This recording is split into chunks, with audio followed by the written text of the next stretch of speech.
Yeah, he's one of the people I can actually point to and say that this Marine saved my life in Vietnam, which he did.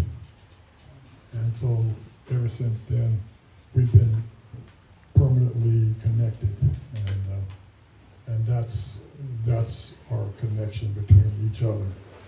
So it was we were in a foxhole together, and we were in a pretty fierce battle, surrounded as usual, and I was trying to see what was coming up the hill, and so I kind of did a stupid deal, which was stick my head up higher than necessary to look down, because when you're in a fighting hole, you kind of have to go up and look down. You can't look down inside anyway. So I was stepping up a little bit too high, and he grabbed me by my flak jacket and jerked me down in a hole right when machine gun bullets flew over the top, right in the space I was at. So that was concerning. I wouldn't say I was scared until later when I realized what had happened. But yeah, he had a sixth sense about stuff like that.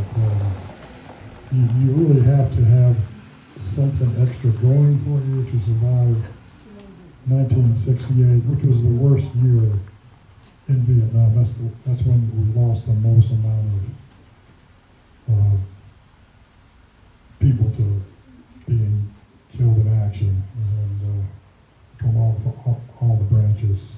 So that was a very bad year, and that's why I'm here, because of that specific incident. But past that, all kinds of other things. Basically, I was a new guy when I came in, and he took me under his wing. And I kind of had to bend down to get under the wing, but I was glad to do it because he was one of those guys. He walked around and he had a presence. I don't know how to explain it.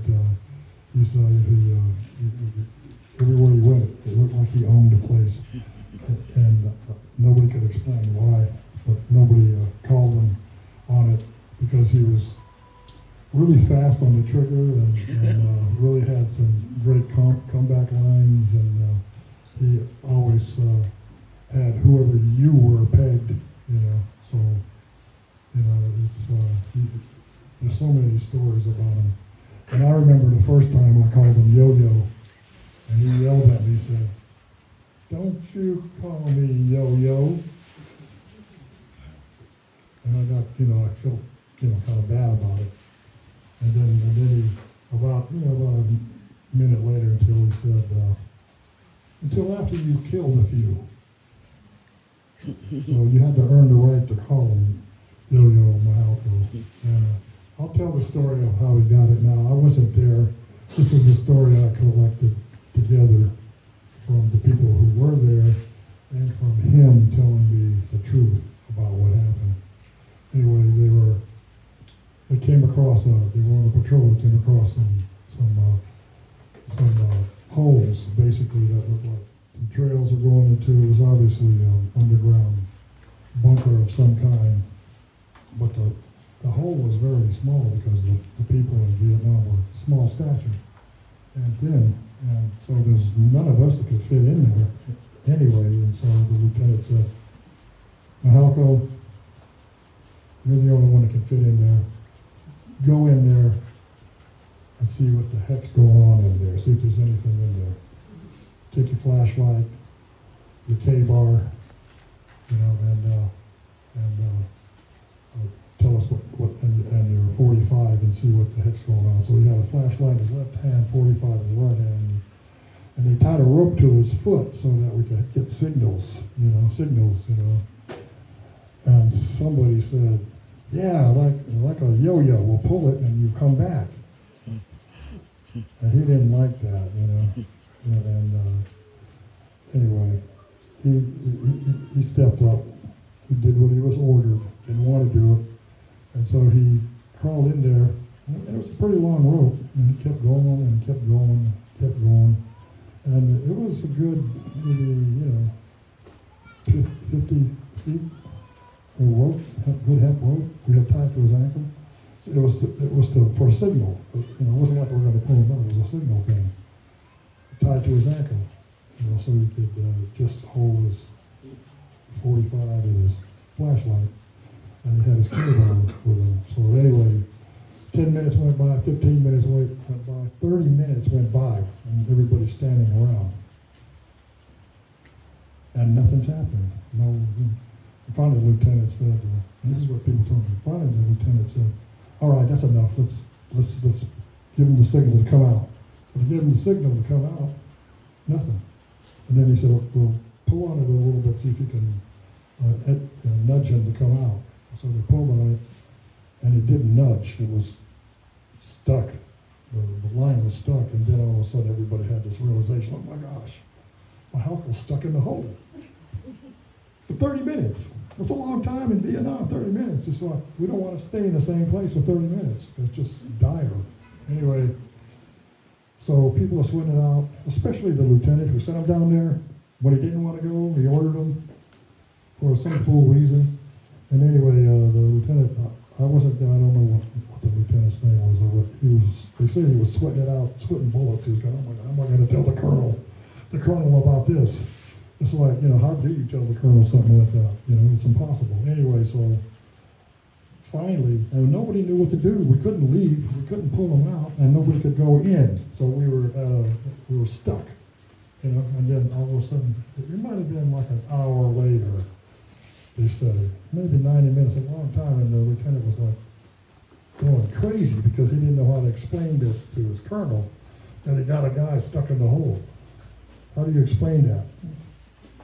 It's impossible. And plus, he'll never let it down. Anyway, so finally, the rope, there was a couple of jokes on the rope. Hey, there's motion on the rope. So they gave him the signal of 3, 1, 2, 3, then a signal of 3, 1, 2, 3. That meant he's coming out. So finally came out.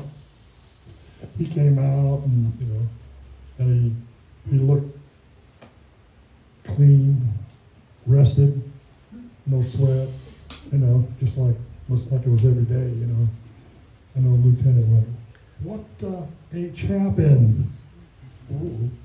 Why didn't you come back out when you were supposed to? And Mihalko said, hey, this is a new job to me, and I don't like it. But you told me to go in, you didn't tell me when to come out. Sir? And the lieutenant, you were fired. No more tunnel rat for you, Mihalko. So he got fired from being a tunnel rat. Never had to do it again. That's that story. So, and years later, everybody wanted to know what happened. Years later, I'm talking years later, one of the reunions, I said, man, what happened? I heard about you in the hole. You got stuck. I couldn't get out. You almost got the lieutenant in trouble and stuff. He said, I went in there, and it was empty. And it used to be a NBA, looked like an NBA hospital, because there was like bandages and a bed and a place to put the wounded and stuff like that. But it had been empty for a long time.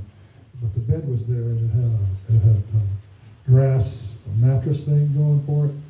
And he said, it was dark in there, nice and cool. So he tied the rope on the bedpost, which was stuck into the ground.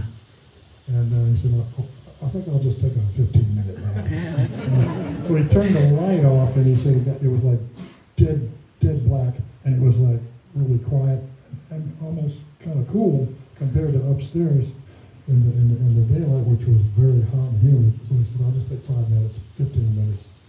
And he said, I passed out. I was so exhausted from patrolling. I woke up, and it was like pitch black. I said, oh my my God, I'm dead. I said, where am I? He's freaked out, and he's like, starts to run and went, oh yeah, I'm in the tunnel. And so he untied it and jerked on it and told him he was coming back. So basically, the story is that he was going to take a 15-minute rest, play like he, searching for stuff, which wasn't there, and then come back when he accidentally overslept. And so when he got out, he got fired. He's the only guy I know that got fired for being a tunnel rat. And that's that story. Thank you for listening.